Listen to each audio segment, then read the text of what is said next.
This is the One Piece Podcast, episode 836 for the week of Monday, September 30th, 2024. It's SGS week. My name is Steven. And I am Greg. And Simba is, he's actually not in the room right now. He's fine, but actually, I can tell this story. So we have normally at this hour in the middle of the day for me, he is asleep on his little perch in the window of my office. And so whenever we start by clapping to sync our audio tracks, it always wakes him up and he's like, meow, meow, meow, and he starts whining. And it's very funny. But today he got his breakfast and then he went potty.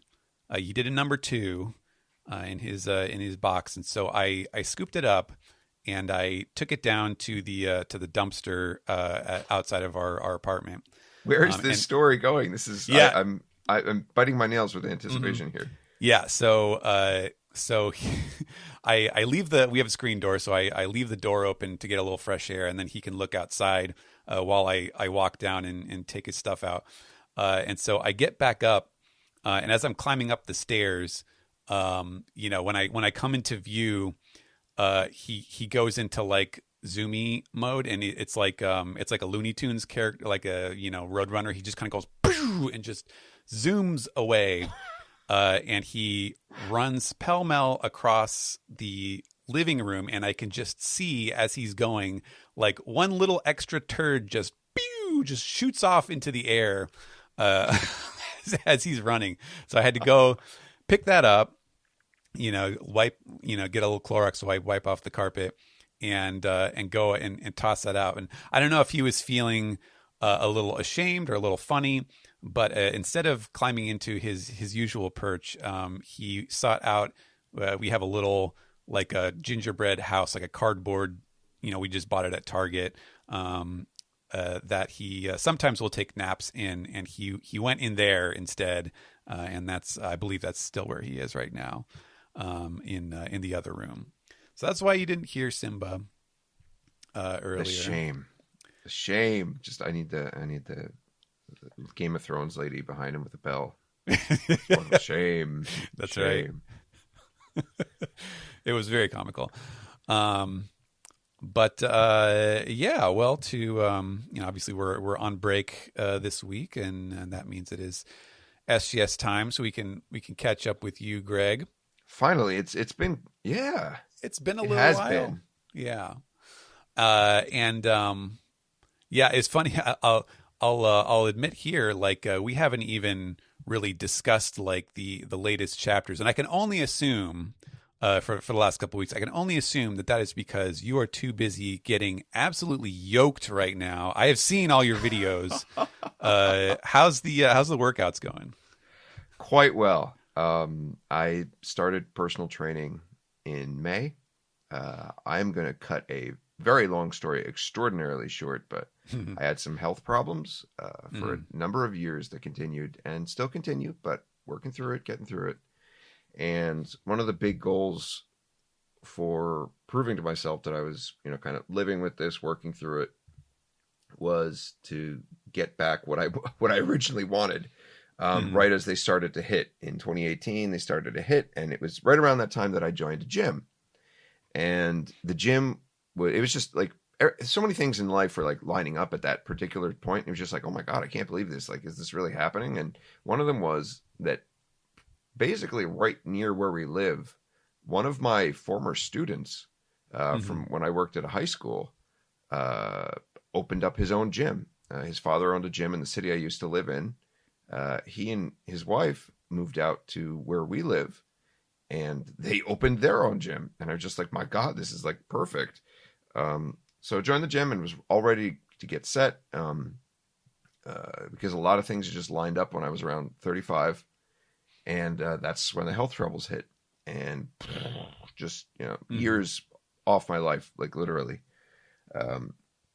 and I lost talk about getting in shape. I actually destroyed my body for all sorts of reasons, and one of the big things I wanted to get to prove myself was to one of the goals I wanted to get to was to get back what I wanted to obtain at that time. And I started going to a gym about a year and a half, 2 years ago. No, not a year and a half, about 2 years ago. Started going to a gym semi-regularly, and started doing stuff that I used to do in high school, getting back, reacclimating to everything. And I came to a point where I said, okay, I think I can actually go somewhere and do this and work out fairly routinely without, being interrupted by health stuff. So I went back to the gym and I was like, hey, I'm here and I'm ready to do this again. But I also want to do personal training because I honestly, I'm 41 now, and I was like, I don't want to waste any time. I don't, I think I've gone kind of as far as I can go solo. And I'm not like Mr. Universe over here. I don't have that much information. So please help me. And he was just like, let's do it. So I hired my former student for personal training, and he has been working with me since May now. And it's been a great deal of fun, a source of victory, a constant source of victory. Each week is like a victory when I step on that scale, or I see what I'm able to do. And it just, it's really wonderful. I know I'm blabbing about something that's not related to One Piece, and I don't know if anybody listening even, does any health work or working out or routines, but like, man, for me, it's like, it's what I really wanted, what I really needed. And it's symbolic to me on a number of levels about what I've gotten back in my life. It's very important. And along all that, I've been doing running too. And I just, the other day, just this week on Wednesday, I think it was, I was able to do Thursday. I was able to do 30 minutes road running. So not, flat running up and down all over the town and up land bridges and things. 30 minutes, 5 kilometers, nonstop. And I have not been able to do nonstop in a very, very long time. Even before all this stuff hit, I think it's about 7 years or so. So I got my legs back. Nice. They're back, and we're gonna keep going. See where we end up. That's great. Yeah, I had to step away. I was my personal exercise regimen is usually just cardio, just running. But it seems like for me, it's always like I'll get to a good place, and then there'll be some mechanical issue or something. I was having some femur pain, so I'm not sure if it was like a stress fracture or a stress reaction or something along those lines earlier this summer, and so I had to step back for 2 months or so. And I recently started getting going back to the gym and just trying to take it real slow, very gradual. But it really does make a huge difference, I think, in terms of like, your general mood and day to day, like how well you feel. So it's definitely a good thing to be in the habit of doing. Yeah. And, if you have the means or the proximity, I mean, the convenience of it is such an important thing, but like, imagine all of that like times a bajillion, because it's just like so much that I lost, and not getting it back, but getting back and improving even more than what I was is just like, it's so important to me, and it feels really, really wonderful. And I'm not here alone. There's a lot of people who helped me get here, who listen to my troubles going through it. You're one of them for sure. And you've been really I mean, I don't talk to you as much as I do some of the coworkers I work with and see, on an almost daily basis, but you have been there through it, and I really, really do appreciate that. Well, so, thank you, man. I'm proud of your journey. I'm glad to hear that it's working out, and the videos are very entertaining. I'm just like, okay, what weird stickers and music has Greg put to this this new video? You seem to be having fun with that. I don't. I assume you're seeing the ones on Twitter or. I think you put them on Facebook too. Yeah, you see them on Facebook. No way. All right, I didn't know that. Okay. I mean, I don't know how many of them I'm seeing, because Facebook is like, it's just a box of mystery as far as what it's going to show you, but Right. I've seen them pop up there too. Okay. Yeah, I try to get a theme for each one. If you don't know what Steven's talking about, I actually have made some of them public. And they're on Twitter, so you can check them out. And I try to be goofy with some of them. Some of them, when I do something a little bit more like what I consider like badass, or it's a personal victory, I try to do something a little bit more like cool or whatever. But a lot of them, it's just like how goofy can I make this? It's a lot of One Piece in there. Honestly, it's like Oda. It's like, yeah, I know I'm working out and I'm doing this, but like if I take myself seriously, it's like it's not cool. Like it's dumb. So what is it? I had like a staff. Oh man, the fucking trainer brought out like a bamboo staff, and I was just like the blood drained from my face, and I was just like, oh my god, what do I have to do with this? And it was like I have to like do these, I don't know, like squat and then like push up above head, like jerk ups. I forget what it's called, jerk or something, with the staff. And like it's not tough because it's just a bamboo staff, but it weighs nothing. But you've got to do it like 30 times, and then for 30 seconds as fast as you can, and then it actually starts. Like, and then you start the routine. It's like you have to do burpees jumping over it. You do a burpee and you jump over the staff and back and forth. And by the end of it, I just fell over, and I was just like, what? How can I make this as silly as possible? And it's just like, oh, we'll put Mulan in there. So yeah, nice. Having some fun with that, being goofy. That's good. But what about you? I mean, I know now you said your wife is into marathons as well, so I didn't know that you were into running. That's interesting. Yeah, well, she's a half marathon runner, so okay. she's been, I think, probably similar. We're all around this same age, so there's definitely like oh boy, I can feel my metabolism is changing, and things get harder and so on, and so I think she's been pushing herself a lot this year in particular, and I've definitely felt the benefits of trying to join her on running, even though I cannot.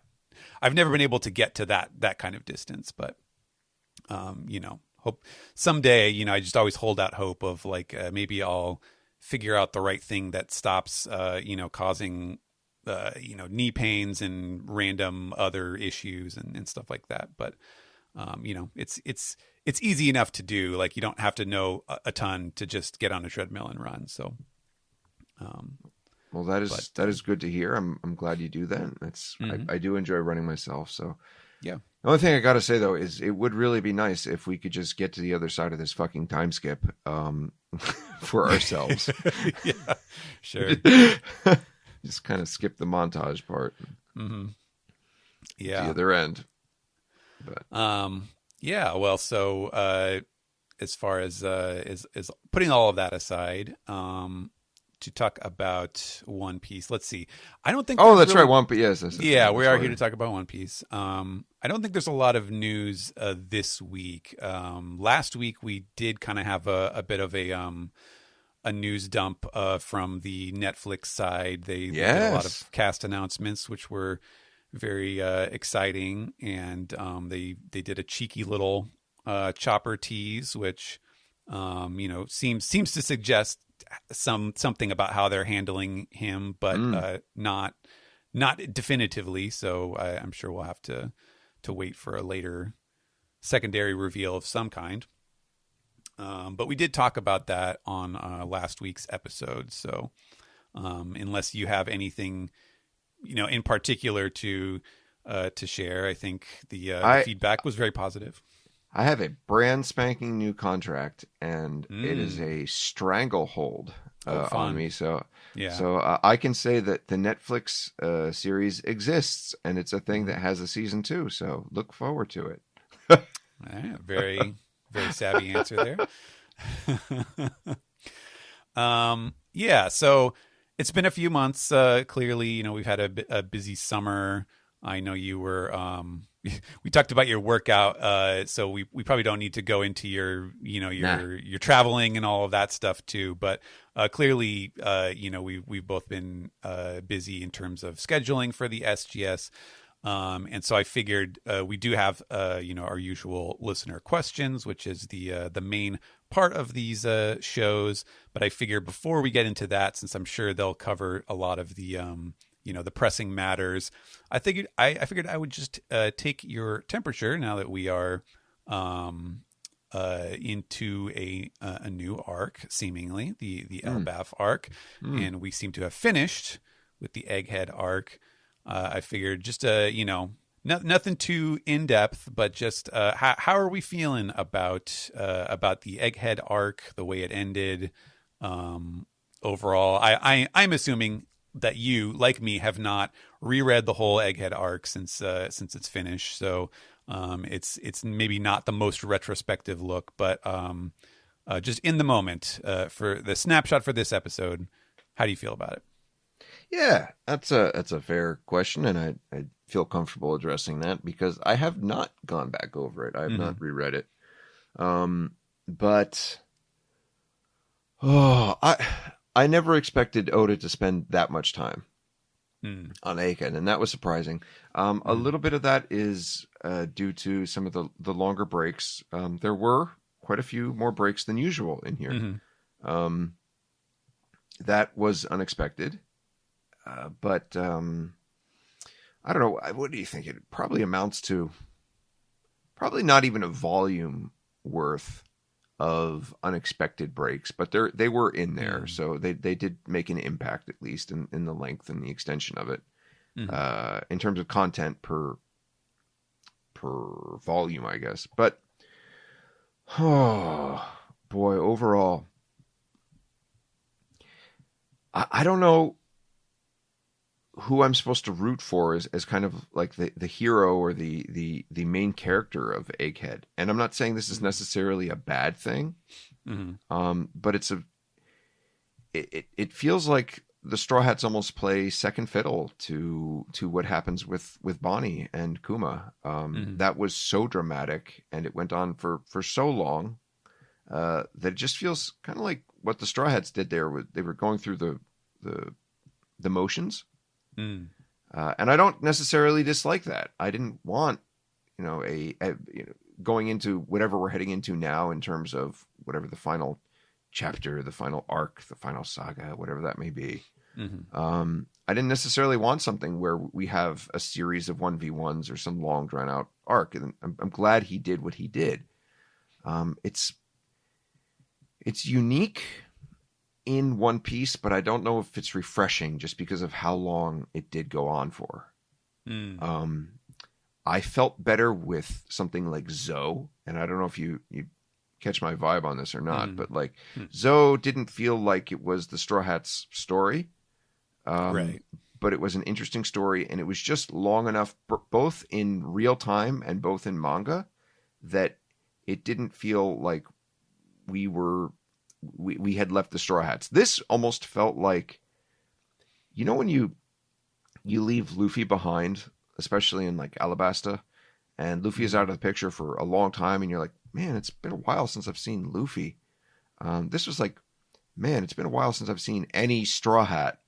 And even when we were on Egghead, there was so much going on in the world. And we even had those asides to what was going on in Hachinosu. Yes. It was just like Kobe and right. Yeah.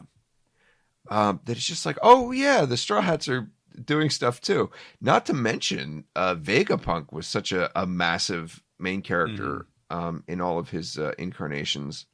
I know this sounds like I'm complaining, but I'm not.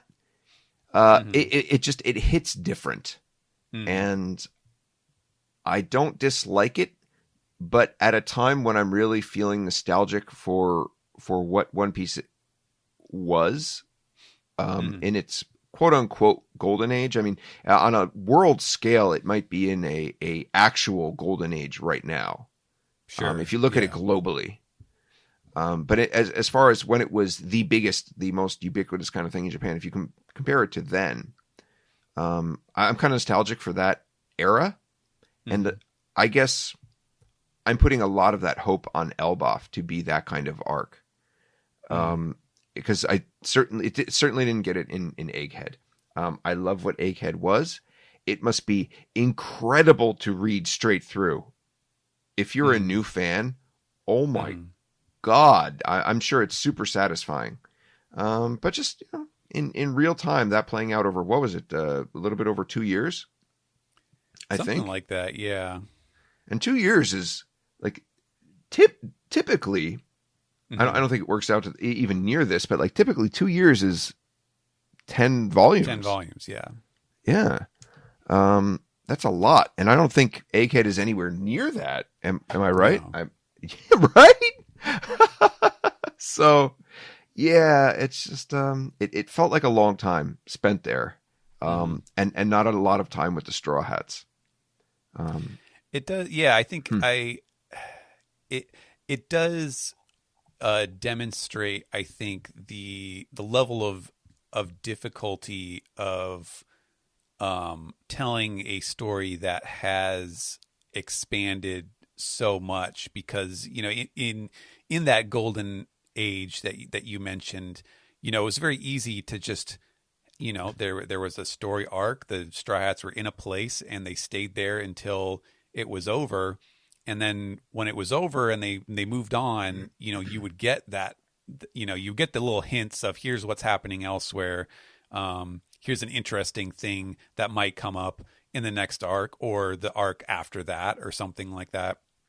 But we're at the stage in the story now where, like, you can't wait that long. Like, you kind of have to start telling the story of what everyone else is doing, because there aren't going to be very many more opportunities to wait until the end of an arc to explain. And that's why we had to take some time away to go see what's happening with Garp and Kobe and to tell the backstory of Kuma and Bonnie and all of these other all of his stuff with Vegapunk as well, and O'Hara and et cetera, et cetera. So like that, and that has an opportunity cost. For every chapter that we get to see other people doing stuff is a chapter that we're not seeing the Straw Hats doing stuff, and you run the risk of kind of losing that attachment. You feel detached from the main cast and what they're supposed to be doing that we've been following this whole time. It's a challenge. It's not, I mean, I'm glad I don't have to worry about it. It's Oda's thing to worry about, but it's certainly, you can feel the difference, I think, as you said. Right. Okay. All right. I feel justified then. For raising my not concerns, not my criticisms, but just, I guess, honestly, just my feelings about how the arc played out. And I'm sure it hits different. I'm sure that's something that he knows and feels as well. And I'm sure that he's like, frantically figuring out, okay, how am I going to arrange all these so that I can get as many characters as possible into one place, for one story, that, I don't have to cut away and, have our attention so diverted all the time. I guess this is the hell he's created for himself. Yeah, totally. Making a cast of characters that he never forgets or never leaves behind. It must be very difficult to juggle all that and to tell the real impressive part of it is telling a coherent week-to-week story. You have the ideas and the themes that are woven through multiple chapters, of course, such as the kind of sweeping what's going on around the world, kind of snippets. The glimpses. What the hell do they call it? There's a name for it. Christina was telling me the other day. Something piece they call it on like TikTok, or world piece or report piece or something. Okay, it's something like that. I have not heard this. Yeah. Status piece. I don't know, but it's like it's what's going on when there's like snippets from around the world, and he did that he wove them through a number of chapters, and so when you read it in one go, you're like, oh, cool. He's showing us what's going on here and here. But the real impressive part about that is how he's using those each week to tell a coherent and thematic story for each week. Yes, yeah. That makes sense to that week and what he's portraying and trying to convey to that particular snippet of this overall story. It's one thing to be like, yeah, I'm going to show them across, different chapters. It's another to like show exactly what is necessary to what you're trying to convey at that moment in that chapter. And that's, to me, what's really impressive. I would not take that away from the experience at all. I think he did an amazing job of juggling everybody and trying to get everybody back in because, as I've been saying, the climax of One Piece is going to be about people joining together, joining forces, and celebrating together. Really, that's people didn't believe me, I think, for a long time because like, how can they get to where the Straw Hats are? How can this information be conveyed around the world all at once? I had my ideas for conveying information, such as like some kind of super god powered hockey, observation hockey. Right. That did not work out so far, and it ended up being a Vegapunk's transmission, which is a fantastic idea because if anybody should have that technology or that ability, it should be him. But I overall the story I'm very satisfied with. But I'm sorry, and maybe this is just me, like having it, joining One Piece at a time when the Straw Hats were the main feature of the series, and there weren't so many splintered fandoms, circles of fandom around different characters. It is tough to spend time away from the Straw Hats. Yeah, what was I going to say? You were talking about the ability to make each weekly chapter have its own, sort of theme or little story that is going on, and I think it reminds me of, there are lots of very popular, particularly I think with like maybe older leaning series that are in monthly magazines where it might be something that has been in serialization for many years, maybe not as long as One Piece, but there are certain series where you can tell that the author, it's like they're almost accommodating more of the what they would call the komiksha or the tankobonha, which is people who don't read it chapter by chapter. They just pick up the volume whenever they see it in the store. And I think there are some series in particular where it's almost like they're punting on a chapter or something, where it's like, okay, this is going to be a downtime chapter, and you get your monthly magazine and you check it out, and it's either pretty short or it's just like there's not a lot that's really happening here. This is just kind of spending time that is not like a climactic action thing, and it can be very forgettable or unremarkable in that snippet. But it's because like, oh well, when you read this in the volume, it's going to feel like a breath of fresh air.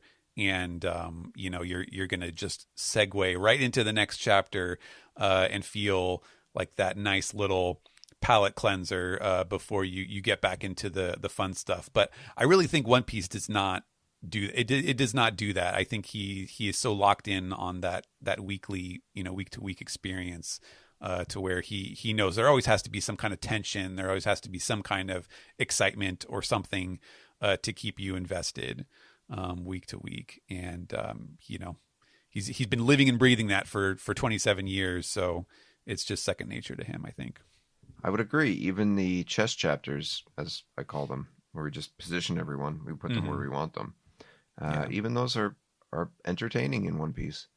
Who I think is a major offender of that, of what you just described there, is I think I have the name right. Is it Urasawa Naoki? Mm-hmm. The monster and 20th century boy author. Oh my God, that person does that like unreal. They'll have like a chapter where it's like, we're going to spend a chapter after this, major mystery reveal talking about, I don't know, how a bird flies or something. It's just like, you know what I'm talking about though? Like every time that dude gets me, he'll have something where you're just like, oh my God, I can't believe that. And it's just like, this completely non sequitur kind of snippet, and you're like, all right, well, like it's kind of. I want to know more about what happened. Come on, man. Yeah. But you're right. It really does. In a volume, it does read. It reads well. It's a palate cleanser, as you say. Mm-hmm. Yeah. So now, of course, we are in Egghead, and as I mentioned before, we haven't even discussed the last two chapters. I guess that's pretty much all we have right now for Elbaf. So I'm curious to know, since it's maybe been a little bit more on the back burner for you, have you been aware of, or did you pick up on so we have this raging controversy or question now with the fandom, particularly in the last chapter, which is what, in terms of what is happening here, like, is Oda making a bunch of mistakes, or is he playing around with the absinthe hallucination, or perhaps some other kind of storytelling mechanic to explain why there are so many seemingly incongruous details in this chapter? Have you did you pick up on this? I have no idea. I have zero idea what this even is. I'm sorry. Can you give me catch me up to this? Yeah. Okay. So, in fact, we'll just load up the latest chapter so I have it here. Have my memory refreshed as well. My little jump. But that there's a bunch of like, for example, and this is the thing and I was talking about this last week, is that I literally cannot tell, because almost all of these things are things that Oda himself has done and will do as mistakes unintentionally. But the number of them is the issue here. So things like, for example, in the last spread, where Luffy and Zoro and Sanji have defeated this cat, and they are talking about what they want to do and so on. Things like Luffy in the wide shot has a sword on his back. And then in the close-up shot, he clearly has an axe. What else? Let's see. Stuff like Nami's costume changes, like her belt buckle is very different from when we saw her in the previous chapter to where we see her here. Things like Luffy saying that he was kind of passing up on the chance to eat the cat that they just defeated, but he's talking about other things that they've clearly eaten the rabbit god, the ear god. Mm-hmm. But that doesn't sound like Luffy, something that he would do. The fact that he says what? The fact that he says gear 4 for Gum Gum Elephant whip, which is a gear 3 attack. Just lots of little things like that. And I think I believe you would agree with me that each of those things, kind of in general, sounds like the sort of stuff that it's like, oh, that's just Oda being Oda. Like he forgot to draw the scar. He forgot to he drew the scar over Zoro's swords wrong are on the eye wrong or hip, whatever. Yeah, stuff like that. But that there's a whole lot of it, and it's also after they've they're coming to after drinking absinthe and talking about how it gives people hallucinations, and like the whole gag about Usopp saying, "Oh, hallucinations can't hurt me," but then getting swiped, of course. And so it is definitely a theme that is running throughout the chapter. So yeah, I don't know if you had any thoughts on that, or if it occurred to you that like maybe this is what we think we're seeing is not what is actually happening, or if you just took it completely at face value of like, no, this just seems like a normal adventure chapter. Okay, so I didn't notice any of this. I read the chapter once for work, and I was like, okay, moving on. And I'll be honest. Like the first time I read it, it was same thing. I was like, okay, yeah, that seems like an adventure chapter, and a lot of these things, like I didn't notice the first time through. So if it is, because I don't want to say right out like, no, of course not. It's not that. I don't like to do that to theories. But if it is about the hallucinogenic effects, then I think you'd have to consider that who is the POV that we're seeing from? Right. It's mostly Nami's perspective. And if we're seeing, like at the end here with the axe, right? With the sword versus the axe, like you could argue that that's from Nami's perspective. So maybe she sees something different. But as far as Gear 4, Gear 4 and the belt buckle. Yeah. In a new arc with new character designs. I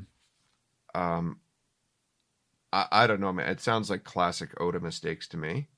And not so much mistakes as in like, oh, this is what I wanted to do, and now that I put it on paper, it's not that cool, or I like this better. So I'm going to change it. That is him to right a up T. his alley. Yeah. Yeah. That's classic Oda. There's what was it? It was like the there's a bunch of panels too. Yeah, there's a bunch of panels too of like Nami where she has a sword on her back in some panels and then she doesn't in others. Things like that, which is again like you said. Right. Yeah, I see it here. Yeah. That's new arc syndrome. I mean, he could weave it into the story. He could make it a fact, but like, I don't think that's going to be playing a part so much as like I don't think that's what he wants you to ask so much as he wants you to ask like what happened while they were hallucinating, right? And how are they at this point? I think that's what he wants you to focus on, and I think the rest of it is new arc syndrome. But it could be wrong. But it just, especially at the start of a new arc, because I mean, even the 2-year time skip when he first drew Zoro with the with the scar on the wrong eye. And then in the color spread, in the Kanban color spread for the reveal of the new characters in their after their time skip, he draws the scar on the wrong eye of Zoro. What kills me about that every time is that like he could have just run with it, but he's like, no, it's because that chapter wasn't even out yet with the Zoro review, but he just ran with it and was like, yes, this is what we're doing. Sorry, it was on the wrong eye. And instead of fixing like the black and white, images, he fixes the color spread to match it. So yeah, I get the feeling that's what it is. Yeah, I think that Oda, his style of creativity and his mode as an artist, I think, is that very clearly he's not the kind of guy where like, okay, let's say he made a mistake or something like that, or like he forgot which side, which eye the scar is supposed to be on, or whatever small details like that. There are certain authors, certain artists that you could totally imagine like, okay, I'm going to write that down. Like I have a little checklist here. Like, okay, make sure is the scar on the right eye? Is this, here's these things to remember. It's almost like, in an anime when they do the character design sheets where they have all of the details right there that you can see, you can always refer back to it. And I think that Oda's style is just like, no, I don't need to do that, or I don't want to do that. I'm going to kind of go in the moment. I'm going to go with what feels right to me. And if there are storytelling consequences to that, or just, if people are going to hassle me about it, like that's just something I'm going to live with. And I think that that's just part of who he is as a creative mind, that he kind of lives in the moment with this stuff. I think he became that way over time. Okay. I think when he started out, he was more with the memos and the details and all of that, and what it had to be each time. And that's honestly, that's what I really admired about him during the earlier days. But then it came to like, what was it? Zed, I think Zed, like his comments for Zed. I think they were Zed. It was either Zed or Strong World, but it's just like, scars on Zoro's feet. And he's like, forget about him. I forget him all the time. It's just like, oh, okay. All right. There's a change. Yeah. God. But yeah, no, it hits me as classic Oda new arc syndrome. That's how I see that. I'm sorry. It's so much so that like I'm not even looking for it anymore. It doesn't surprise me. Right. I would expect those to be fixed in the volume. Yeah. Well, we will have to find out. And who knows? Again, we could turn the page next chapter and surprise. It's all been a trick that Oda has been playing on us, and he's got it all figured out or something. But I certainly would not be surprised if, as you say, it's just. I would love him to see those reactions and then make it part of the story. Sure. That would be funny. That's just kind of an extension of what he does with the SBS, right? Like people call him out on his goofy mistakes, and then he's like, "Oh no, it was Minatomo. He fixed the door in between panels." Yes. And then it's just a fun little in universe story beat. Yeah, I don't know. I'm sorry. Go ahead. I'm annoyed that we didn't. The last chapter, not the most recent chapter, but the last chapter didn't end on a break, because Gizem actually. I don't know if listeners of the podcast remember Pirate Queen Ya. Yes, Gizem. She was in Japan. That's right. And we got to meet, and that was really cool. She was an absolute blast and a pleasure, and just a ball of energy and Luffy love. And we were talking about the previous chapter. At that point, and she was just like, what do you think's going on? Or like, do you think it's a mini arc before Elbaf? She's like, and she was telling me all like the theories that were going on online. And I was just like, I'm pretty sure this is Elbaf, based on Nami's attire, despite the Lego stuff. And I was like, I think, if I had to guess, I would think that it's just, like a toy castle, probably built by Loki. Right. Because I think Loki should be fairly young, as a giant. Like we were, the whole marriage thing. We're talking about that, but like I don't even know how old he actually should be in like equivalent human years. So I was like, he should be fairly young, and I was just like, yeah, I do think that she's probably stuck in like this toy castle, and lo and behold, that seems to be exactly what it is. And I was very happy about that. So I was just like, damn, I wish I could have, put that out there in the SGS before the next chapter. So that was a aw shucks moment. But go ahead. I'm sorry, I interrupted you.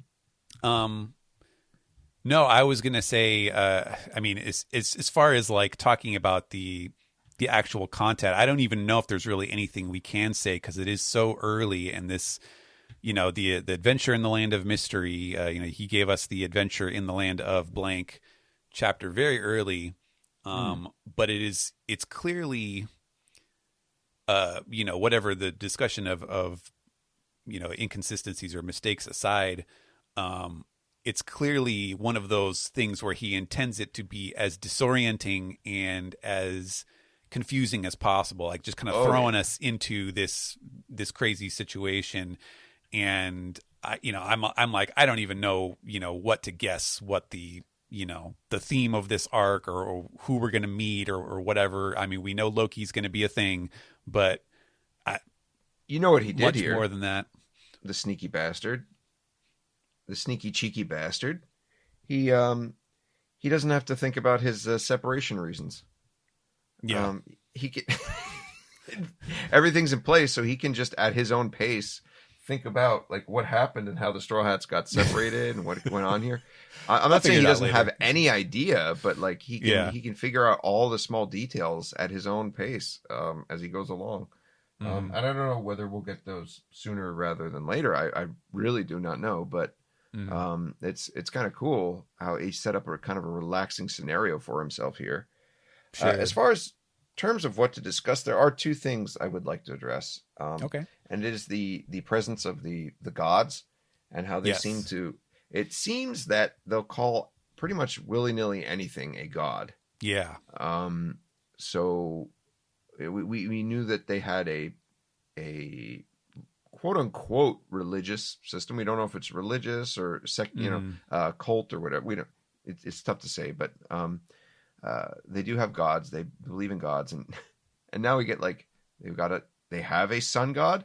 They have their own sun god, and they have the ear god. Yes. Who hilariously, is a rabbit, but or was a rabbit. I don't know. Yeah. So it just seems like everything that's big and spectacular to them is a god, perhaps. Because even they call the rabbit big, right? Yes. Yeah. So it must be effing massive, right? Yeah. So everything that think is big should be a god to them. Ed drew a comparison to Mononoke Hime of some giant monster rabbit, like the boar god sort of. Yeah. That's very astute. Yes, good on Ed. That's an astute parallel there. Yeah, the Nantuka, the something gami, right? Yeah. And then the other one was the tree, the Yggdrasil, which is something that I've come back to a time and again ever since the Big Mom flashback is right out of the gates. We're given the information that if that tree burns, then we're done. This country is done for. Interesting choice of words there. What have I been saying? Since the first time I saw that tree, I want the Blackbeard pirates' show of strength is to topple that damn tree. I want that to be their kind of sign of what they can do, the destruction that they can wreak. Reek, yeah. Reek. Okay, good. I got Theon Greyjoy on the brain now. Smell him. But yeah, those are the two things, and I don't think that's a mistake to have introduced that right in the chapter as something that should be in the back of our minds throughout this arc. Whether it's just the fact that is a impetus for character actions and for motivation. I should just use that word for motivation for the characters. It's important that it's in there. So please keep your eye on that tree and its safety, and know that will play a central role, not just because it's Yggdrasil, but because it's going to allow our characters the motivation that they need to propel them, not just through this arc, but I think into the coming arcs. I was a little, I will say, maybe a little disappointed that, because he very kind of carefully, not hit it, but he kept it off center when we saw, the Elbaf in flashbacks, right, where it was like, oh, there's some kind of huge tree there that you can kind of see off center previously. And I kind of would have liked our first view of it to be like a big ass, double page spread, kind of unveiling it in all of its full glory. And instead it feels kind of more like just like a typical establishing shot here. I will differ with you here. Oh, okay. And I think there's a reason for it. I think the reason for it is because mainly he does not expect the majority of readers to have picked up on the hint of that tree. He knows that the super fans and the mania and everything will be deeply discussing that, but I don't think it's something he expects reader Taro to have picked up at this point. So playing again with perspective as he does, I think he wants to put it there as oh yeah, there's this tree over there. And it looks like a tree, but I don't think, given their perspective, that he wants the standard reader to necessarily understand the size of this thing yet. I see, yeah. Not only that, if his previous teases were correct, There are other trees. There wasn't just one that we saw. Mm-hmm. So yeah, but I do understand what you mean there, and I'm with you on that. But I think that just because of how kind of not have how unceremoniously he drew it, Right. I think he wants us, the normal reader to just be like, oh yeah, there's a tree over there, and it's probably special. Okay, all right. And then we're gonna see it, and it's like, I don't know, it's the size of it's the size of alabaster or something. Yeah. There could still certainly be a secondary reveal that does all the things that I talked about. I figured that would have been the first time we saw it. That's all. Okay. Well, I think we've done our due diligence on the catching up on the material. So why don't we take a quick break, and we'll come back and answer some reader questions. All right.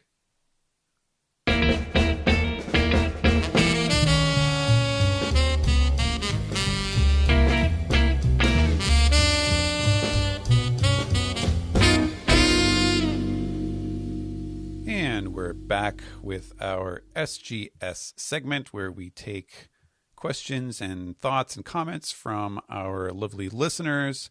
You can submit your own questions. If you are a member of our Patreon, you will have access on Discord to our special Disc Piece and SGS channels in the Patreon section of our Discord. We will start with those, but you can also submit your thoughts with the hashtag SGS Sensei on Twitter as well. So we'll start with Discord here, and let's see. I will apologize if it's a little more awkward. For some reason, the desktop program version of Discord is not really playing nice, so I'm using my phone here. But our first one comes from Akagami, who says, "What a lovely story by Greg about his student. He's found the one to give his straw hat to." And I believe that was in reference to your the student who picked up on your which fruit you would want, which was robin's fruit, I believe. Oh my gosh, yeah, you were telling that story. I forgot about that entirely. Yeah. Wow. Okay. Yeah, that's from quite far back. Okay. Yes, it is. But yeah, that got me thought that was a wonderful story. Next up, Adam says, if you guys could give Oda one piece of media to experience, what would it be? Greg, I know you introduced him to Game of Thrones. My choice would be Earthbound. I would love to see Oda's take on Americana like that.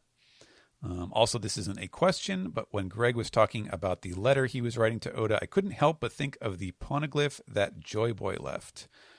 Oda, I'm sorry. Who is this Greg, King Neptune?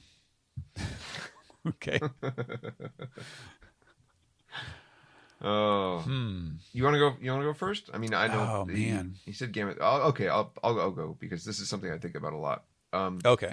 I recommended a couple things to him over the years. Westworld was one of them, and I don't regret that for about 2 seasons. After that, sorry. Rick and Morty also. I sent him a Rick and Morty hype, and I was just like, this is, in terms of creativity, I think it's right up your alley. In just the number of possibilities of what you can do with this world. And I don't think I've sent him anything in particular recently. That's just because I myself haven't been watching too much, but if I were to, I guess it would be. I don't know why it just popped in there. I was going to say Seinfeld. I've been watching Seinfeld recently. So okay. But, probably not Seinfeld, but yeah, a little bit too particular. It's kind of tough because like I try to think about, and I don't really have a lot of time for watching shows either. In fact, I mean the only thing that I have watched recently was the second season of House of Dragons, so that's Game of Thrones again. But it's hard because I think that when I try to think of things that, like, I don't know, might be meaningful or might be interesting to him in the sense of like, hey, I think this would be cool to like see how this might be reflected in One Piece. It's like things that are actually themselves inspired by One Piece, like, you know, some of the really popular recent American cartoons like Adventure Time and Steven Universe are, you know, like the people who created them are fans of One Piece, and like they, you know, it's definitely part of the DNA, which seems that to me seems to violate the spirit of the question, because, you know, why would you show Oda stuff like, hey, check this out, it's just like One Piece, or, you know, that people were trying to make One Piece. You know, it's you know, what's he gonna do? Oh, okay, that's cool. That's flattering, but I think he would really find interesting stuff that is, you know, that predates his work or is totally unrelated to it. And man, I don't know what that would be. Okay, well, then I guess Seinfeld. I have to go. Yeah, sure. Friends. I don't know. Mm-hmm. Yeah, Earthbound is an interesting suggestion because, I mean, you know, you definitely.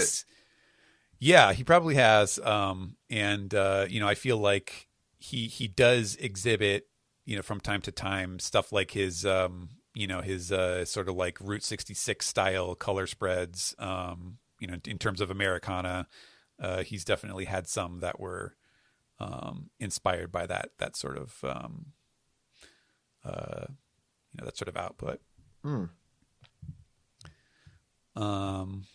Let's see. Let's go on to King Doji, who says, hello, very special guests. What are your thoughts on the Will of D specifically as it pertains to the Nefertari family? I've always had a problem with the theme in general because to me, a middle initial seems completely arbitrary, so why would that make someone special? It never seemed like a bloodline thing, but now we have the monkeys, the Nefertaris, the Goals, and even Clover's family, of all people, carrying it through a lineage. What's up with that?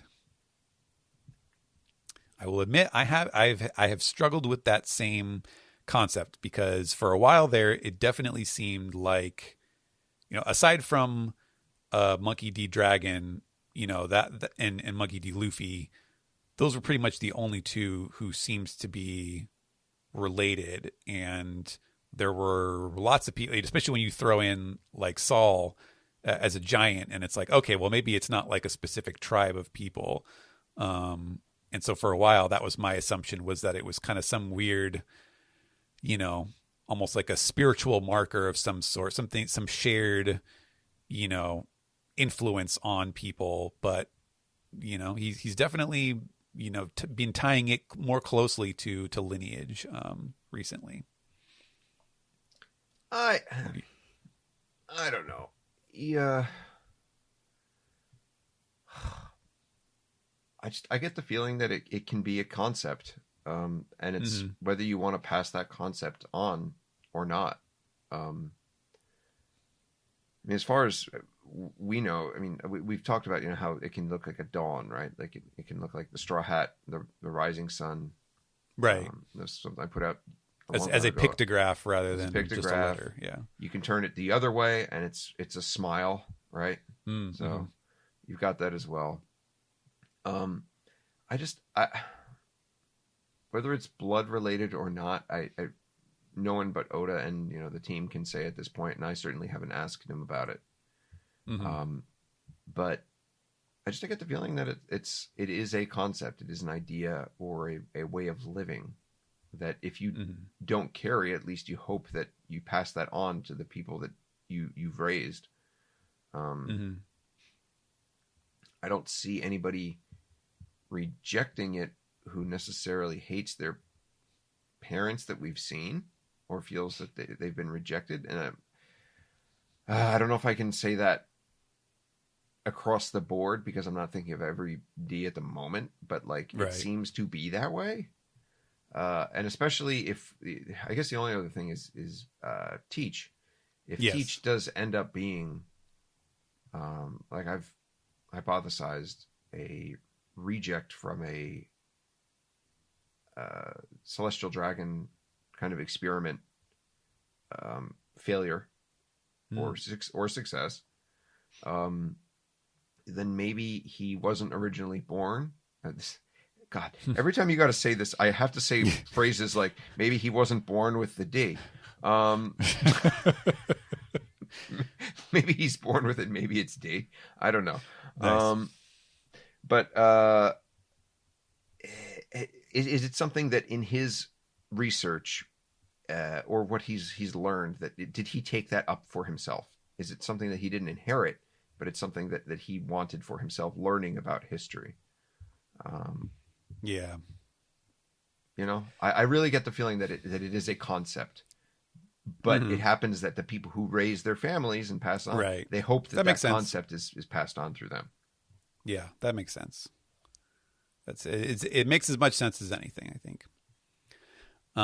Felix Cutler, actually, I'm glad that you mentioned that about Teach, because I wasn't sure. I think Felix is also referencing this, so you can tell me if he's right.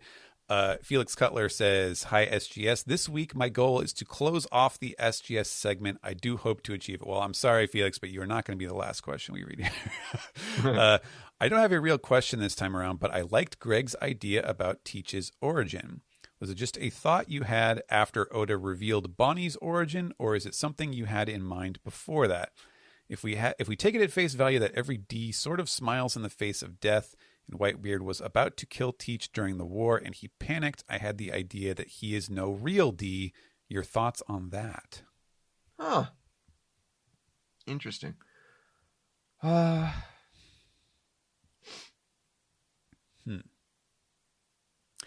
mean, that could be like, yeah. It's how closely do you need to follow your rules as a mangaka, right? Well, yeah, sure. Yeah. Maybe, I mean, he could even fudge it to say like he felt it was going to hurt, but he didn't think he was going to die, kind of thing. Right. Yeah, I mean, definitely the thing that Luffy always does is like, yeah, he's accepting. He's not like, oh no, like this is going to be really bad. It's like, okay, I'm done. Like, sorry guys, I died. So yeah, if that's not what Teach was thinking, then maybe that doesn't count in the same way. Yeah. I like it. It's definitely an idea, but whether Oda put the drama of that moment over a possibly half established rule for Right. certain characters, I cannot say. But it is something interesting to think about, and I'm glad you brought it up. Mm-hmm. Professional Poyo says, "Good day, SGS. What are your thoughts on how Oda handled awakened Zoan users with Lucci and Kaku? On one hand, I'm fine with awakened Zoans just being a certain animal, but bigger and scarier. Simplicity is better in that respect. On the other hand, it just feels super convenient that just as Luffy has awakened Gear 5, Lucci comes in like, fuck you, I also got Kami Clouds. And unlike Bonnie's mimicking of Joy Boy recently, it doesn't seem to make sense storytelling-wise, and I think even slightly undermines the uniqueness of Gear 5. Sorry if this is too pedantic." I should point out this was originally submitted back at the end of July, so it was probably during the kind of the last battle segments of Egghead. I completely agree. The awakened zones are something that I've been looking forward to for years. And I'd always been hoping that, Chopper's Monster Point was in the true form of Awakened Zones. And to see that they're just like, they just look a little bit cooler. And they've got I always forget the name of it, Hagumo? Hagoromo. Or, yeah. I forget what, I know what you're talking about, yes. Chinese deity robes. Yeah.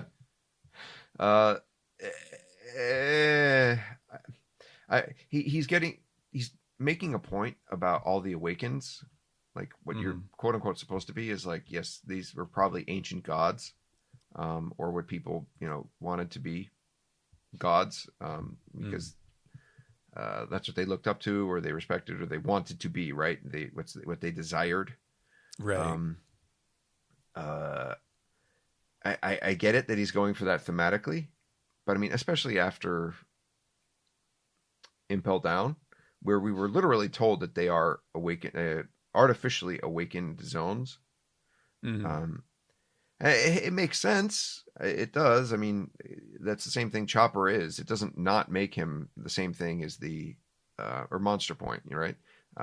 It doesn't make him different from what the artificially awakened zones are. I guess if you Hmm. artificially awaken yourself, you do become that kind of like monster point or monster whatever it is, monster form, like Hmm. bestial um, Yeah. thing. But and he wanted to go a different direction with a true awakened. Like what is artificially awakened versus true awakened? Evidently, a fuck ton of a difference because they look entirely different and act entirely different. Hmm. Um, I don't know if I like that very much. But I then again, I haven't really enjoyed the fact that Chopper can just do his monster point and be silly old Chopper. That was never anything that I enjoyed in the New World. So Hmm. maybe just still sour grapes from that. But I agree. I All don't know right. how you feel.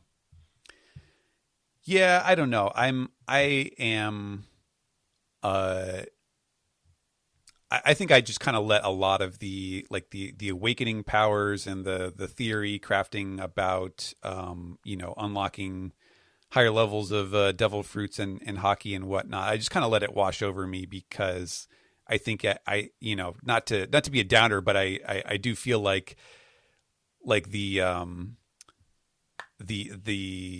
it was kind of established fairly early on the way that Oda was sort of improvising that stuff as he went along, and I feel like it was it was just introduced in such a way that I was always just like, okay, well, he's just going to do kind of whatever he feels like, and there aren't necessarily going to be like very strict and logical rules that you can work with and like anticipate and try to predict what else might be possible and do all of the power scaling stuff that people love to do. So for me, that's it just all kind of washes over. I don't really spend a lot of time thinking about it. I just So I didn't really ugh, have a lot of stake in the matter. hmm. I It just leaves a bad taste in my mouth. Mm, I don't, you know me, I don't care about power scaling or anything, but just the fact that artificial awakened and true awakened are significantly different.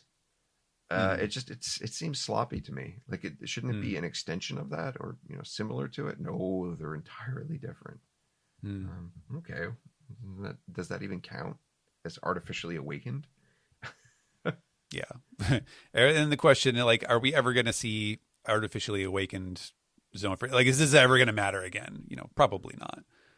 Um, who knows? Speaking of special abilities, Reager's eye patch says, "So can Luffy's hair stretch? What about his teeth?" Yes. Again, hmm. I, I mean, Gear 5, like anything is possible.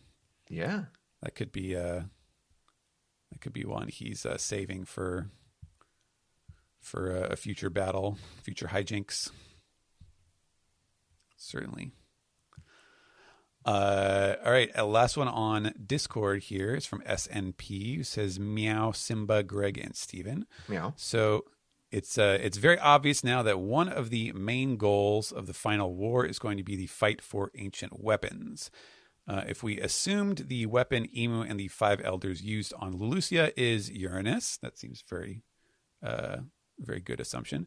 Then there's only two left, Poseidon and Pluton. And since Blackbeard is going to know about the location for both of them, which one do you think he will be going for? And then he adds, for me, Blackbeard will think it's going to be hard to control Poseidon, an actual living being. Harder to control Poseidon than Pluton, which is a battleship. So he might go for the latter, especially when Pizarro has the Isle fruit that he can take down the wall of Wano and unleash Pluton onto the world. I agree with that sentiment. Hmm. I'd Yeah. never I'd never thought about Pizarro's powers coming into play that way, but that makes a lot of sense. There is the sea aspect of it, right? Because it's connected to the seabed. That and of course, so is any island. Yeah, yeah. So I mean, we don't know the particulars of his fruit, Sure. obviously, but yes. Uh, yeah. What was it? What was my thing I wanted? I want Pluton to be a dragon mech ship. Um, Is that what you said? I don't yeah, remember that. I want, Nice. and that's because that's why like the celestial dragons, like they worship dragons, they want dragons. Is like there has to be this thing about dragons in the world, right? Because well, I mean, because of the most important arc in the series, the Apis arc, but Yeah, well, obviously. yeah, but actually, in all joking aside, I do think that was something that they wanted to set up early, and Oda was just like, don't touch the dragon thing because I do want to deal with that, and they were like, okay, we're just gonna never talk about that again. So I do think they are important. Otherwise, they wouldn't have that mark, right? Yeah. They wouldn't be called the Celestial Dragons. Right. It does seem like it's going to end up being some kind of Sekiro thing where they're either aliens or the aliens came from another planet and they looked similar to them. And basically, I think when they wanted to fight back or whatever a lot of this war was, like they wanted a power that was equal to it. So Pluton ended up being a dragon mech, essentially, that you could pilot. And that would give Blackbeard something really cool to ride, right? I don't know if it will end up being a mech or a transforming thing. I mean, wouldn't that be cool if that's how we got like our docking? Is like it was a fucking God, it's so cool. But like, I do feel that the dragons will play a big part here, and it would be nice if that was sort of reflected in the ship. But we'll see what happens. I have no idea. Yeah. All right. We also have a couple questions on Twitter going back to July. So if you would like to, as I said earlier, if you would like to submit your own for me to go back and find later on whenever we record, the hashtag SGS Sensei, all one word, you can do that. So I will start. This is our friend who has the rapid fire questions, B at Champagne Balla. And has a list here. So rapid fire. What do you think the structure of the Elbaf arc is? I think we have a better idea now than we did back then. Yeah. So it's a little bit unfair at this point, but so we have a mystery, right? We start off immediately with a mystery. Right. Where are we? Okay, now why are we? When are we? We know very little. The only thing we know is that obviously Zoro, Sanji, and Luffy have acclimated to some degree. This could be another thing. Like it would be tough to assume that like they know exactly everything that's going on, or why they're here. Like they could be somewhat in the same boat as Nami, and they're just like having fun, right? Like the only difference being maybe they woke up 10 minutes ago and Nami and Usopp were like 3 minutes ago, right? It could literally be that difference. Oda could go that route. But the fact is that we as the readers are uninformed. So we have a mystery. How do we get to this point? How and when will that mystery be revealed? Will it be slowly over time, in pieces, or all at once? Once we know that, we'll have a better idea of how the structure of the arc will go. But ultimately, what are we looking for here? We're looking for the location of the. Oh God, help me out here. Are we looking for the location of the last poneglyph? Is that what it's? Oh, because we have the that's right. Hinokizo Otoko who should know where it is, and I think. Oh, Saul. We want to meet up with Saul. Saul, yes. We know exactly how far Yggdrasil goes up. So it doesn't seem to go up into space.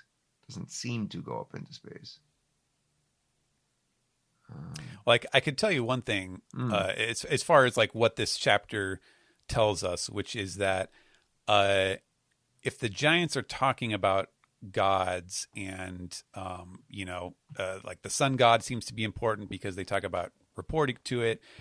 It cannot be a good thing that Luffy has eaten the ear god, the rabbit god. So that seems primed to be like the thing that gets them into hot water, that provides early tension in the arc, so that it's not just like a sort of triumphant visit of like, hey, like we're friends with Dorian Broggie, like everything's cool, like give us the the royal welcome.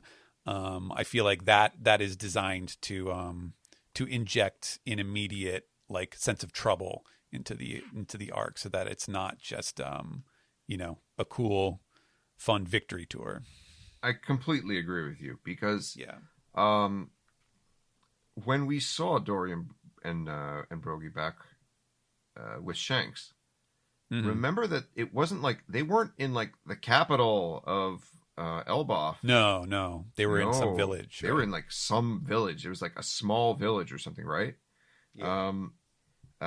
So they may not be welcomed there, which is an odd thing to offer. But look, we know so little about the political structure of the system right now. Yes, true. They might not be welcome there. And the point is, things have to be difficult for the Straw Hats. They need to be pirates. Actually, right.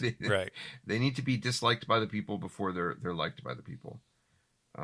Yeah, and like if you think about like comparing it to Wano, for example, if we didn't know already before Wano started about Momonosuke and his father and Kaido and the Shogun ruling over, or doing some evil injustice, like if we just started with them, like the views of Usopp selling stuff in the street and Zoro getting in trouble with the local magistrate and stuff like that, we wouldn't have any idea what the structure of Wano is, and like who is ruling, and what all of those important like just basic facts are. And that's what we are now. We don't know, are they under someone's wicked thumb? Is everything good? Like what is the struggle that the Giants are currently facing? We don't know.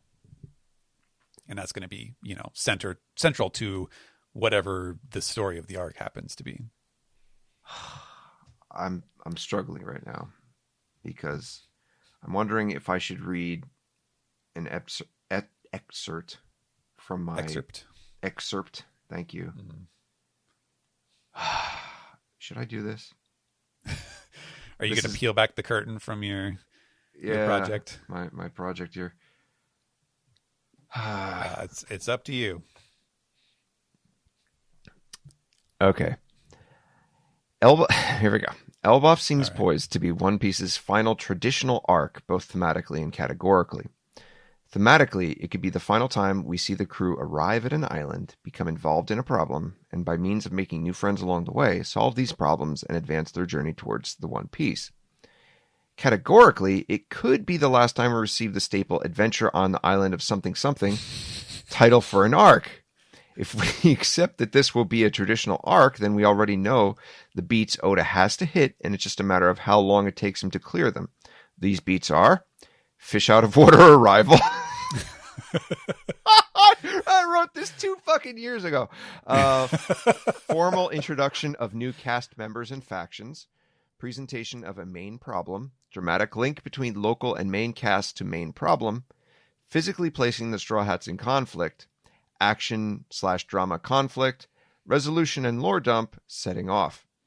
These checkpoints are not unique to One Piece and could be labeled in broader terms, but for purposes of looking at a shonen action adventure manga, breaking it down like this is extremely helpful theory crafting.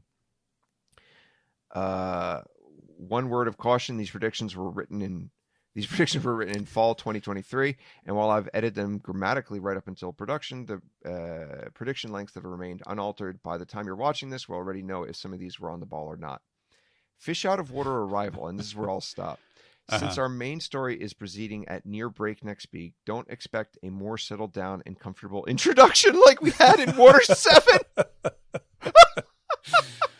Well, there you go. Flashbacks and flash sideways to side. At the time of this writing, I don't expect our intro to last more than 2 to 4 chapters. All right. Oh my god. Oh my Well, god.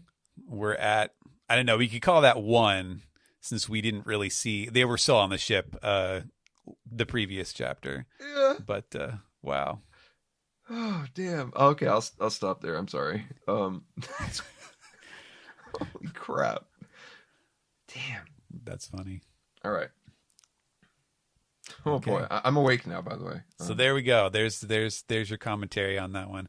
Let's move to the next rapid fire question. Number 2: is Rox alive, and what's his role in parentheses? A burn scar, so Hinokizu, or Buggy's dad? I'm definitely leaning yes. He is alive. Yes, he's alive. I do wonder at this point if Hinokizu is, because Hinokizu could be anybody, right? Like the assumption is that Hinokizu is Rox.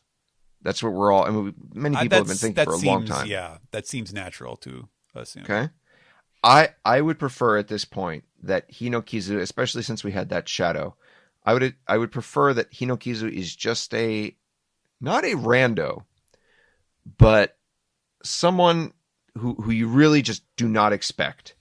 And it would be super cool if Hinokizu was Yorkie at this point. To kind of be a world traveled individual, and doesn't that's the thing, is like Hinokizu themselves doesn't need to be a badass. They just need to be someone who has a lot of information and good at protecting themselves. And because of the whole, like, the sinking ships, what is it? The Uzumakis or something that appear around the ship or something, right? Right. As long as they can protect themselves and they have information, it can be anybody. Because they don't need to necessarily have all those abilities of themselves. It depends whether Oda wants to make the character badass or not. I would prefer that it was just, it was somebody unexpected. And they're not this hulking, mysterious power that's lurking in the world. I still want that power to be there. I don't necessarily need it to be the same, to be one and the same. It could be something else. That would be, that's not what how should I put it? That's not what I want to happen in my heart of hearts, but to me it would be the most interesting thing that he could do, is to pull the rug out from under us and have it make sense. Sure. Let's see. Next one. Are Mihawk and Hancock siblings? In parentheses, 7 Heroes Romancing Saga 2. Okay, so this is going back to the theory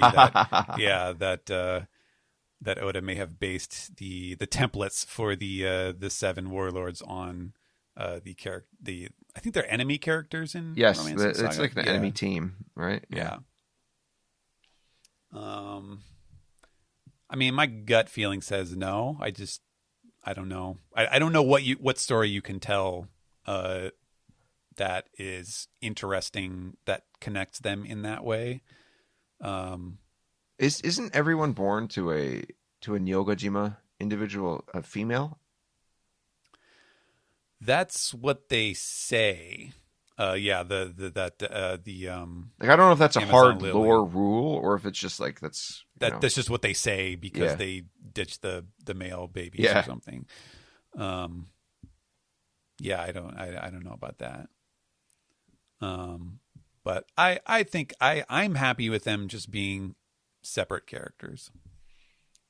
The next question though, okay, I think this may have been before the viewer card thing. So the next question is, who is Frankie's dad? So did you hear about this? Yeah. Yeah. I like it. You like Queen being Frankie's dad? Makes perfect sense.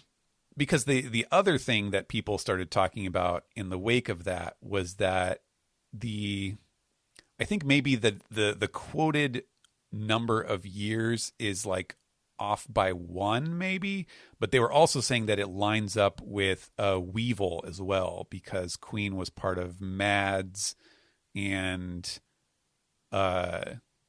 Miss Stussy was in Mads too, right? So she would have had some interfacing there, and Queen is maybe close enough that she didn't realize who she was having a dalliance with, and it wasn't Whitebeard or something. Okay. It's a little bit more of a stretch, but it seem very weird that they would include that very pointed information in a Viver card if that wasn't coming from Oda.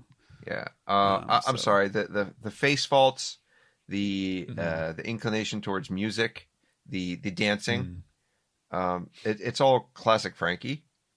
So I mean, it feels right. And it honestly, evidence, yeah. with the whole music aspect and like the DJ and the dancing and doing and the performing, it's so close to Shoki Frankie that like it seems that was solidified in Oda's mind at the time, especially since the first time we see the character, he's actually doing tinkering. Yeah. Shoki Frankie being original, like Water 7 Frankie. Oh, sorry. Before. Yeah. Being Water 7 Frankie. Yep. All right. So Greg has weighed in. He's all in on. Yeah, I'm all in on that. Daddy Queen. Last one here. What is Aruge's role in the story? In parentheses, Smiling Monk JB. I don't know what that means. Joy Boy. Joy Yeah. Boy. But I don't know what that has to do with. I don't know if that's a theory, but we're gonna find out soon. Yeah, we better, because the clock is ticking. Not many chances left. All right. I think we have two more here on Twitter. First one from Feld's Path, at Felds_Path, who says, hello, Stephen, Greg, and Simba. I have a pronouns question, but for one, not about Yamato. I'm wondering, how does Mr. Tu Bonkure talk about himself in Japanese? Hey! Would a more modern translation or the live action, wink emoji, use they or them for this character? Okay, this is a fun one. Yeah, Mr. Tu Bonkure uses a very quirky achishi pronoun, which is not a standard thing by any means. I think that is that completely invented. I don't know that that is a real world thing that anyone says. That's a really good question. I have no idea. But the idea for Bon Clay came from a night that Yao, Frankie's voice actor, and this was before he was in the anime, right? Yes. Yes.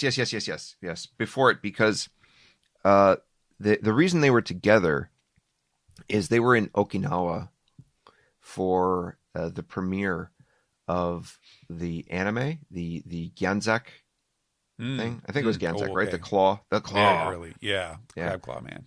And Yao was the MC for the event. And he was with Oda, and One Piece is popular. Was he in the OVA? No, he was not. He was just the MC. Okay. Yeah.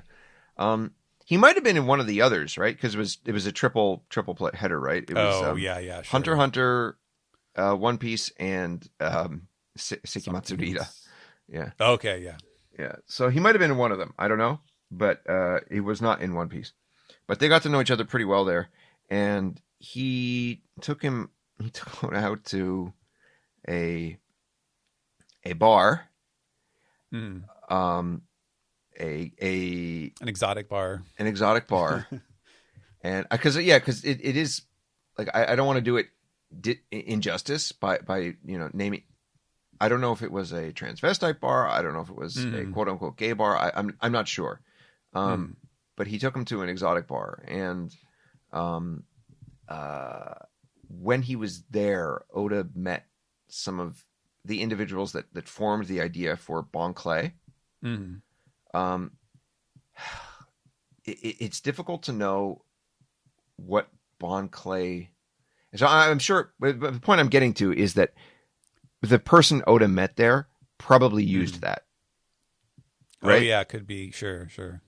Because it was basically that time when Bon Clay was formed, and thanks to that is why Yao got to do that voice, Right. right? Sure, sure.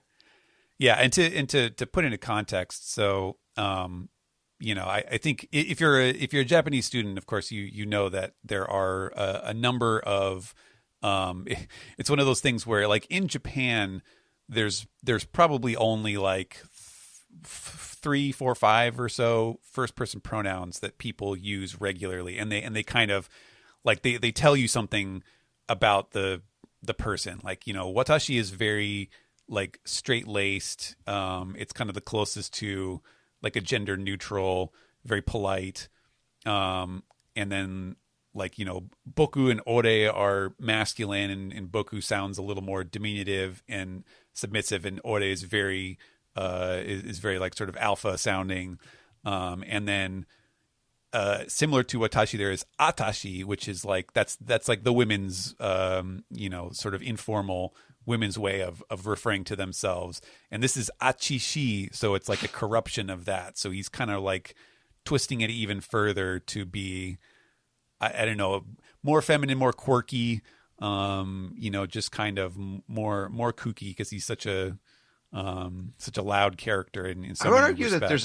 there's a sprinkling of masculinity in that, because the Do you think so? atashi sounds so feminine, and I think the achi adds like a rough edge to it, because the ta versus chi, ta chi, achishi. And by the way, just doing a quick lookup here, I mean, putting in achishi in Google, like one of the first things that comes up is like Bentham. So Right. yeah, I do think I don't know that it's commonly used at all, but I would imagine that the individual that he met that night probably used the term, and he was just like, "That's great." Or if not that specifically, then something similar where he was like, "Oh, this is so interesting. This is so quirky. Like I have to find do something similar for this character that I'm formulating in my head." Mm-hmm. Yeah. Now, as far as like a more modern translation, that is tough to say. I mean, I think you could get away with it for calling Bentham they or them in a modern context, just because Bon Clay it like so literally talks about how like in the speeches in the desert where he's saying like I'm neither a man nor a woman, that just seems to perfectly line up with that. It's always difficult when you're trying to translate, whether linguistically or conceptually, between two different languages, especially when one is a first person pronoun, one is a third person pronoun. To say that all of the different edge cases would match up perfectly between the two in terms of how it would be used. But just off the top of my head, like that does seem like a fairly reasonable thing. I would not shock me if that was how they presented Bon Clay in in the Alabasta section of the live action show, for example. Yeah, but they sounds pretty appropriate, considering the whole. I mean, you say it yourself, it's the embodiment. I mean, Bentham isn't Mr. Two. Bentham isn't Bon Clay, and it is the joining of both of those roles. So honestly, I think it'd be cool if like if Bentham did Venom speak. Oh, we okay, yeah, we like doesn't that like fit kind of like the flamboyance of it? I don't know if it's the sure, the yeah. I mean, Gyoshi-ness of it. Right. You could do the royal, yeah. way. As long as it doesn't come off sounding like a multiple personalities thing. That's maybe a little out of character for Mr. Two, but good question. And then our last one here from PR Pirate King at Gachimuchi Man 1. That's a great name. It says, hello, SGS Sensei. What's up with chapter 94 being titled The Other Villain instead of The Second? I'm assuming this is referring to the Viz version. The Japanese title alludes to Nami being the second one to join, while in the English translation, the title refers to Nezumi. Is this a case where both are technically correct? Ooh, I don't know about that. Let me check here. Okay, let me look at chapter 94. Oh, yeah, it is The Other Villain. Yeah, that might just be a case of, either the translator or probably more likely was whoever was responsible for adapting or rewriting the text for One Piece at the time back then may have looked at that and just been like, I'm not sure what this is referring to, or didn't realize that, that Oda would go on to develop or no, we still had. Yeah, Hitorime, right? Yeah, we'd had like Sanji's right, and not Usopp's, but yeah, we had it. We at least had Zoro's and Yes. Sanji's, I think. Yeah. So yeah, that just could be like an oversight. Like they just didn't realize that there was a pattern going on, and so they looked at what was in that chapter and said, maybe it's referring to this, and tried to turn it into something else, which is a shame. But it is also the case that he kind of eventually over time, Oda did kind of drop that. Oda himself dropped it. Yeah. That pattern. Yeah. So, it's hard for me at least to get too upset about it, but, yeah, it would have been nice if they had just, said, the second person or whatever it was that the pattern is in the English version. Could have gone second rogue. Second rogue. Interesting. Second rogue. The first rogue, the second rogue. Mm. Okay. Yeah, but that's I think that is that seems to be the latest SGS Sensei question here. So I think we've cleaned up all these questions. Wow. So yeah, thanks folks. You may resume sending in your burning Elbaf questions. And who knows? Maybe we'll get a little bit more of fall of 2023 Greg's thoughts on Elbaf the next time we record the SGS. But yeah, let's. Why don't we just round this one out then? Okay.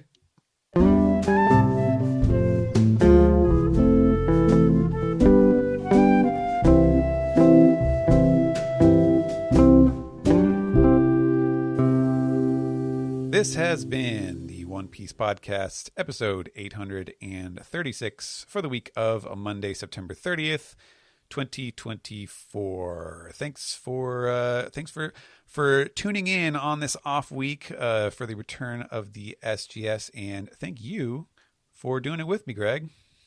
Thank you for being available. Our times are so weird, but every time we get it done. So thank you. Get it done. Yeah, and it's good to hear from you. Good to hear about your physical wellness routine and all the benefits that it has been providing.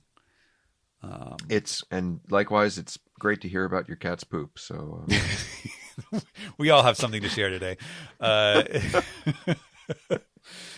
So let's see. I think we do have of course, we should have a chapter next week. Let me see what our schedule is. That's right. We should have the return of Emily Fajardo, who is the ADR director of One Piece, as they get ever closer to the present episode of the anime. So we will welcome her back, and I believe at least according to the schedule, Jill should be on as well. So looking forward to that. But until then, where can people find you and check out your fun exercise videos? You can find me on Twitter at Ochimusha108. Cool. Actually, and maybe soon elsewhere as well. I've got something coming up pretty soon. There's a project I've been working on since summer that I think actually might be released this week.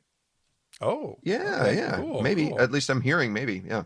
All right, So that's good looking to forward know. to it later in the week, maybe All right. midweek or something. Yeah. Yes, I'm looking forward to that.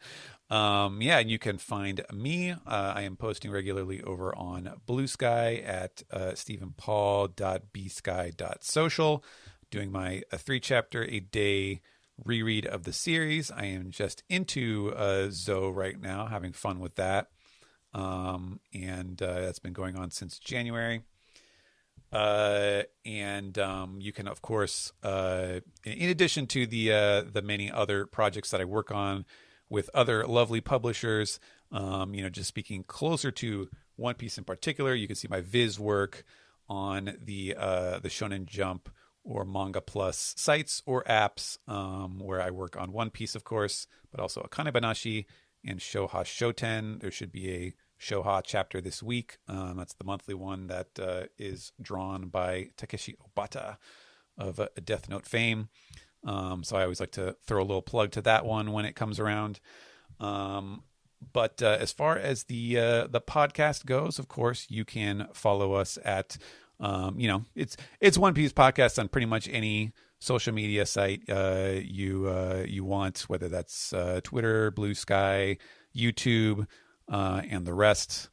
You can follow our Patreon, subscribe over at patreon.com/One Piece Podcast, where you can get regularly a little behind the scenes bonuses. There's a few extra bits that Delaney will usually edit into the podcasts themselves, as well as all of our alternate titles and the sketches that Steve and our other amazingly talented artists do while we are recording, to brainstorm the amazing illustrations, the final illustrations that we end up with every week. So you can see all of that on our Patreon.